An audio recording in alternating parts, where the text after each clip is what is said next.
జిల్లా పట్టణంలోని శాంతినగర్లో బీజేపీ జెండా ఆవిష్కరణ కార్యక్రమానికి కేంద్ర హోంశాఖ సహాయ మంత్రి బండి సంజయ్ కుమార్ ముఖ్య అతిథిగా హాజరయ్యారు. బీజేపీ నాయకులు ఆయనకు సాదర ఆహ్వానం పలికారు. రాబోయే మున్సిపల్ ఎన్నికల్లో బీజేపీ జెండాను ఎగురవేయాలని కేంద్ర హోంశాఖ సహాయ మంత్రి కరీంనగర్ ఎంపీ బండి సంజయ్ కుమార్ బీజేపీ నాయకులకు దిశానిర్దేశం చేశారు. బీజేపీ పార్టీ కష్టపడి నాయకులకు ఎప్పుడూ అండగా ఉంటుందని పేర్కొన్నారు. బీజేపీ అభ్యర్థుల గెలుపు కోసం ప్రతి కార్యకర్త ఐకమత్యంగా కృషి చేయాలని పిలుపునిచ్చారు. ఈ కార్యక్రమంలో జిల్లా అధ్యక్షుడు రెడ్డబోయిన గోపి, పట్టణ అధ్యక్షుడు దూమాల శ్రీకాంత్, గుడ్ల విష్ణు తదితరులు పాల్గొన్నారు.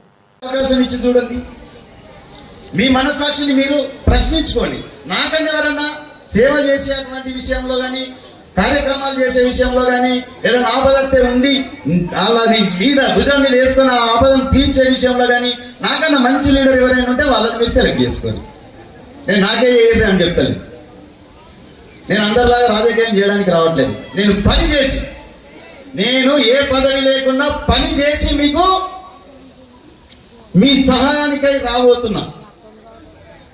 నేను మీరు నన్ను గెలిపిస్తేనే నేను పని చేస్తా అంటే మీ ఇష్టం, మీ మనస్సాక్షి చెప్పండి. ఏది ఆశించకుండా ఇప్పటి వరకు ఏది గెలవకుండా పని చేసినట్టయితే మీరు చప్పట్లు కొట్టుకుంటారు.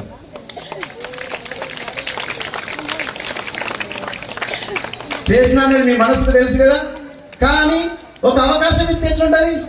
ఇంత 10 రెట్లు ఎక్కువ బాధ్యత పెరుగుతుంది నాకు, అవునా కదా? ఇంతకు 10 రెట్లు బాధ్యత పెరుగుతుంది. ఆ బాధ్యత ఎట్లుంటుంది తెలుసా?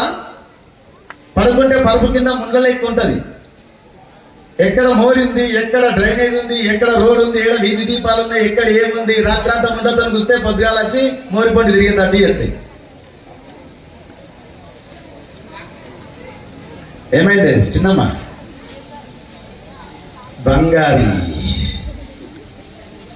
అలాంటి బాధ్యతతో చేసే అటువంటి లీడర్ని ఎన్నుకుంటే మన శాంతినగర్ గడ్డ బాగుపడుతుంది. ఇంకొకటి ఓపెన్గా చెప్పేస్తున్నా మీ అందరికీ, నేను ఇప్పటి వరకు నేను పాత శాంతినగర్ రాళ్లబాయి నుండి ఇదంతా నా వాడకట్టే అనుకున్నానా, లేకుంటే ఏదన్నా ఇది నా వాడకట్టు, ఇది నీ వాడకట్టు, ఇది నా వాడకట్టు అని ఏమన్నా మీ దగ్గర వ్యత్యాసం చూపెట్టిన తల్లులు? నిజం చెప్పుది. నా దగ్గరికి 14వ వార్డులు రావద్దన్నా, 2వ వార్డులు రావద్దన్నా? నిజం చెప్పుది. అందరు నా వాళ్ళే అనుకున్నా కదా, ఎవరు వచ్చినా కాదనిలే కదా ఏ విషయంలో కూడా. అలాంటప్పుడు అది నా వార్డు, ఇది నీ వార్డు అనే భావన నాకెందుకు? శాంతినగర్ అంతా నాది.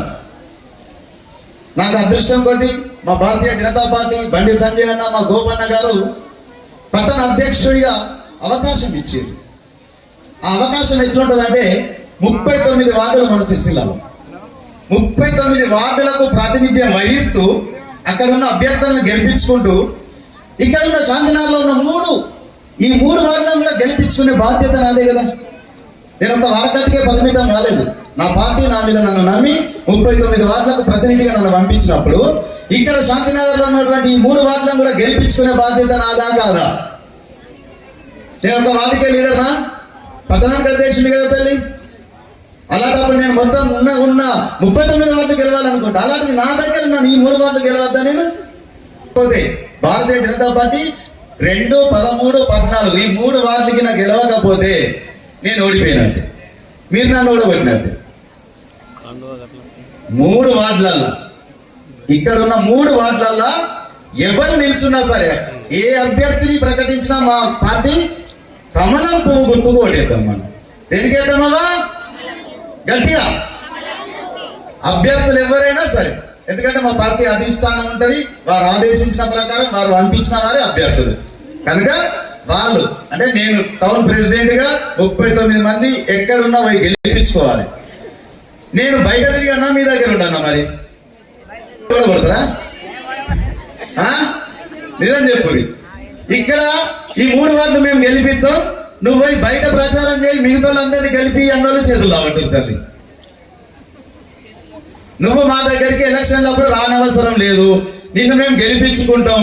5 ఏళ్ళు నువ్వు మాకు సేవ చేస్తావు. ఈ పోయిన 12వ వార్డుకు సంబంధించి ఇక్కడ ఒక జెండా ఆవిష్కరణ కార్యక్రమానికి మరి ముఖ్య అతిథిగా బండి సంజయ్ కుమార్ గారు, కేంద్ర హోంశాఖ సహాయ మంత్రి గారు, కరీంనగర్ పార్లమెంట్ సభ్యులు మరి వారు ఈరోజు పార్టీ యొక్క సిద్ధాంతాల మేరకు జెండా ఆవిష్కరణ కార్యక్రమానికి వారు ముఖ్య అతిథిగా వచ్చిండ్రు. మరి శాంతినగర్ మహిళలందరూ శాంతినగర్ మహిళలందరూ వారి కోసం 4 గంటల నుండి వేచి చూస్తున్నారు. మరి మీరందరూ మీకు ఉపయోగపడేలా, మీకు మంచిగా ఇబ్బంది కాకుండా ఉండే పరిస్థితుల కార్యక్రమాలు ఏవైతే చేయగలుగుతారో అవన్నీ మీకు చెప్తారు. అదే రకంగా ఇక్కడ ఉన్న శాంతినగర్ ప్రజలందరూ రానున్న రోజుల్లో భారతీయ జనతా పార్టీని ముందుకు తీసుకుపోయి బలోపేతం చేసి రానున్న మున్సిపల్ ఎలక్షన్ లో గెలిపించడంగా కోరుకుంటూ మరి మీ అందరిని ఉద్దేశించి మాట్లాడవలసిందిగా గౌరవ పార్లమెంట్ సభ్యులు మరి పొద్దున ముగ్గులు వేసేస్తాం మన రేపే రేపే ముగ్గులు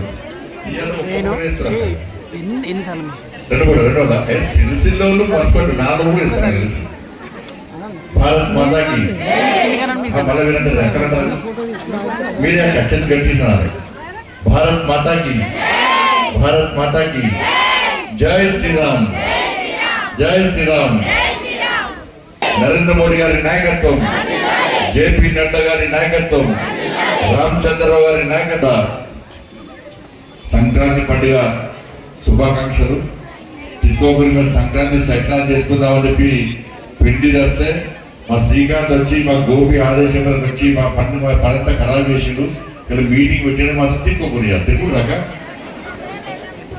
నేను చెప్పిన ఇంటికి పోదామంటే ఇంటికి పోతే కడుపుతో మొత్తం సంక్రాంతి పెడతారు. మీ అందరూ సంతోషంగా ఉండాలి. మీరు మీ కుటుంబాలు నిన్ను 100 ఏళ్ళు ఆయురారోగ్యాలతో ఉండాలి. ఈ సంక్రాంతి ఒక ప్రశాంతంగా ఒక సంతోషకరమైన వాతావరణంలో మీ కుటుంబంతో కలిసి జరుపుకోవాలని చెప్పి అమ్మవారిని వేడుకుంటూ సిరిసిల్ల ఇవాళ రేపు ప్రకటిస్తారు. ఏదో కాంగ్రెస్ కూడా నవ్వు తింటున్నాడ. మొదలా ఎన్నికలు మున్సిపల్ ఎన్నికలు అన్నారు. సర్పంచ్ ఎన్నికలు అయిపోయినాయి. సర్పంచ్ ఎన్నికల చేయి గుర్తు కనబడుతుంది. రోడ్డు ఎదురాక ఎదురా ఈ చేతికి ఎవ్వరు ఓటు వేయాలని చెప్పి ఆ సింబల్ ఉండదని చెప్పి ఎన్నికలు చెప్పి గెలిచిన అందరూ గప్ప కింద కనుక్కున్నారు. ఎవ్వరు ఏం తెలుసుకోవాలి కంపెనీ కాంగ్రెస్ కాంగ్రెస్ కాంగ్రెస్ అన్నారు. ఇప్పుడు మున్సిపల్ ఎన్నికలు ఉన్నాయి. చేయి గుర్తు కనబడితే ఎవ్వరు ఓట్లేరు. అబ్బో మీరు కూడా రకాయ వచ్చే ఏమైనా ఏమో తులం బంగారం ఇచ్చినాక మీకు అందరూ గుర్తు గట్టి అనమాట. కానీ వెళ్ళాక కాంగ్రెస్ ఎత్తుకోపోతారు. ఇచ్చు పక్క పెట్టి ఎత్తుకోకుండా ఉంటారు. మీరు ఒప్పుకుంటారు ఏదైతే మా ఇంటికి అబ్బో నీ తులం బంగారం ఏది అంటే అనరా ఇచ్చిందా? ఇస్తే ఓటేరు కాంగ్రెస్. తులం బంగారం ఇస్తే కాంగ్రెస్ పార్టీ ఓటేరు. మరి మీ తల్లికి పెంపించారా? స్కూటీ ఇచ్చారా? ఇయలే. స్కూటీ ఇయలే. మరి ఇండ్లు ఇచ్చారా? ఇల్లు ఇయలే. మీ పిల్లలకు ఉద్యోగాలు ఇచ్చారా? ఇవన్నీ పక్కన 2500 రూపాయలు పెన్షన్ మీకు ఇచ్చిందా? మీ అకౌంట్లో చూసుకున్నారా? మీ అకౌంట్లో మరి సిరిసిల్ల 2500 రూపాయలు ఇచ్చారు అనుకున్నా. మరి 4000 రూపాయలు ఆసరా పెన్షన్ ఇచ్చిందా? ఇయలే. మరి నేతలు బాగుంటారు. ఈ నేతలకు సపరేట్ స్కీమ్ పెట్టి పైసలు ఇచ్చిందా?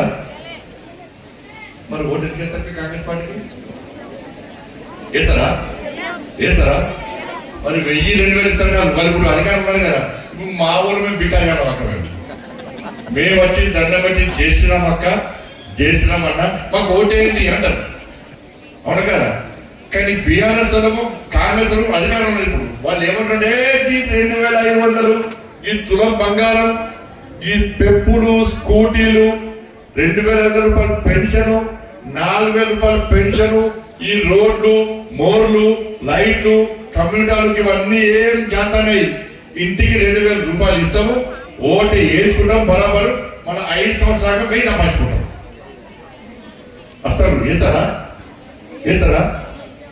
ఈసారి పైసలు పక్క వేసుకోలేక పైసలు పక్క వద్దలు చేయండి. కానీ ఓటు మాత్రం అమ్ముకోకండి.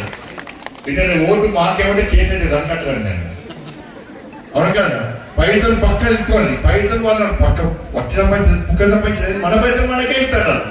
అవును కదా? ఈ కాంగ్రెస్ వాళ్ళకి అట్లున్నది. ఇక బీఆర్ఎస్ వాళ్ళకి 2 సార్లు ఓట్లు వేసిండ్రు మున్సిపల్. 2 సార్లు వాళ్ళే, 10 సంవత్సరాలు వాళ్ళే కాలుగుతాడు. ఈ 2 సంవత్సరాలు మీకు న్యాయం జరిగిందా? మీకు ఇచ్చారా? ఆయనకి ఇదే పెన్షన్ ఇస్తాడు. పెన్షన్ ఇయ్యలే. ఇల్లు ఇస్తాడు. నరేంద్ర మోడీ గారు 2,40,40,000 ఇల్లు ఇచ్చాడు. ఇల్లు ఇస్తే ఇక్కడ ఈ సిరిసిల్ల శాంతినగర్ 2వ వార్డు, 13వ వార్డు, 14వ వార్డు, ఈ 3 వార్డులలో ఎవరు